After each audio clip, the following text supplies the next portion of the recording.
Some people enter a room and everything feels calmer. They are not famous, they are not powerful, they do not speak loudly, yet their presence brings peace. Their words are simple, but they touch the heart. Their silence feels gentle. Their faces carry a quiet light. Some people call this the aura of the righteous servants of God. But what does that really mean? Does a righteous person have a visible light around the body? Can such a person see the future? Can they enter the unseen world? To understand this, we must separate truth from imagination. In Islam, a righteous servant of God is called a wali. A wali is not a prophet.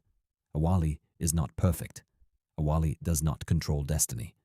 A wali is simply a believer who becomes close to God through faith, prayer, obedience, and sincerity. The Quran explains that the righteous servants of God are those who believe and remain conscious of Him. This means that spiritual closeness does not begin with miracles. It begins with prayer. It does not begin with secret knowledge. It begins with repentance. It does not begin with people praising you. It begins with humility before God. A true righteous servant may be completely unknown.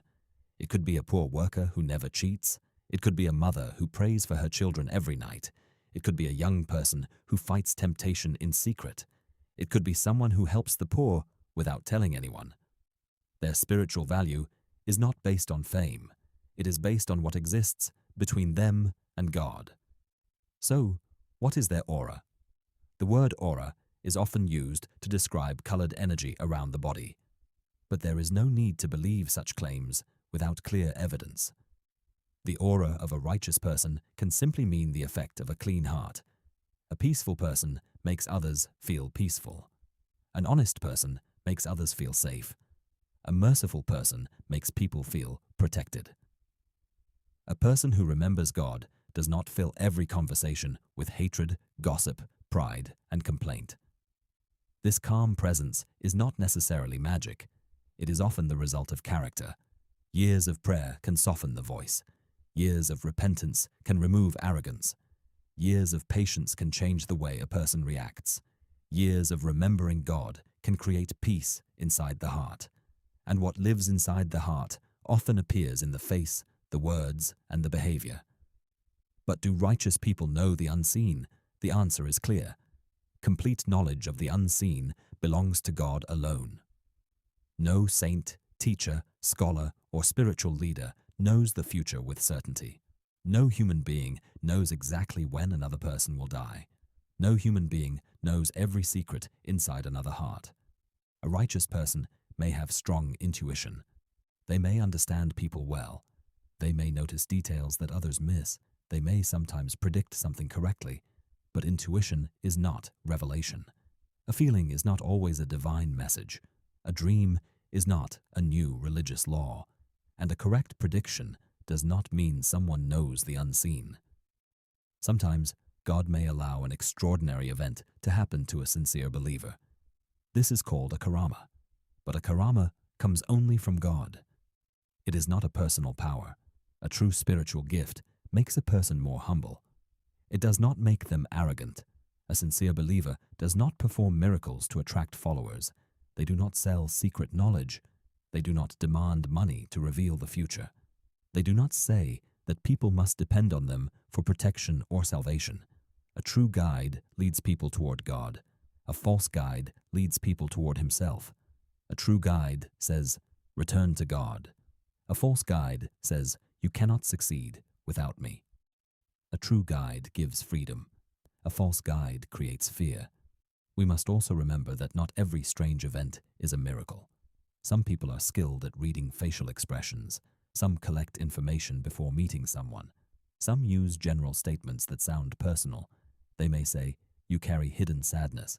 They may say, "Someone close to you is jealous." These statements can apply to many people. But when a person is emotionally weak, the words may feel supernatural. This is why we should judge spiritual teachers by their character, not by strange stories. Do they pray? Are they honest? Do they respect what is lawful and unlawful? Do they protect weak people?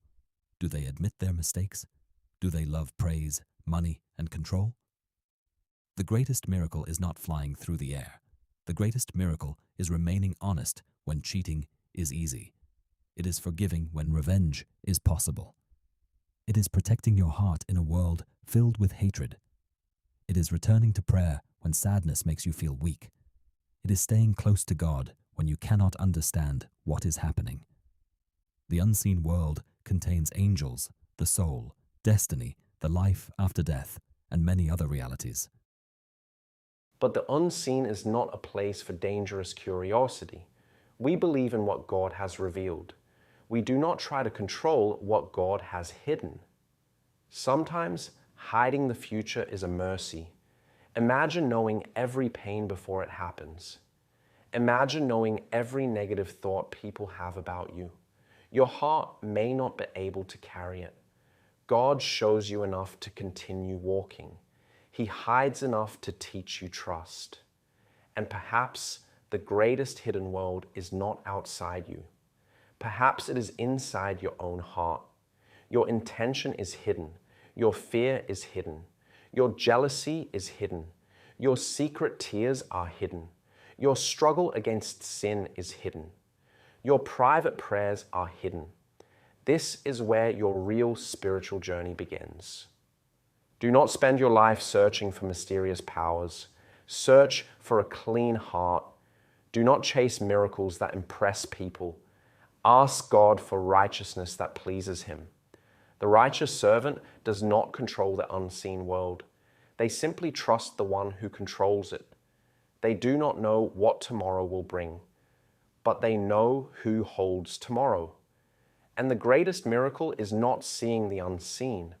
The greatest miracle is keeping your heart connected to God when everything around you becomes dark.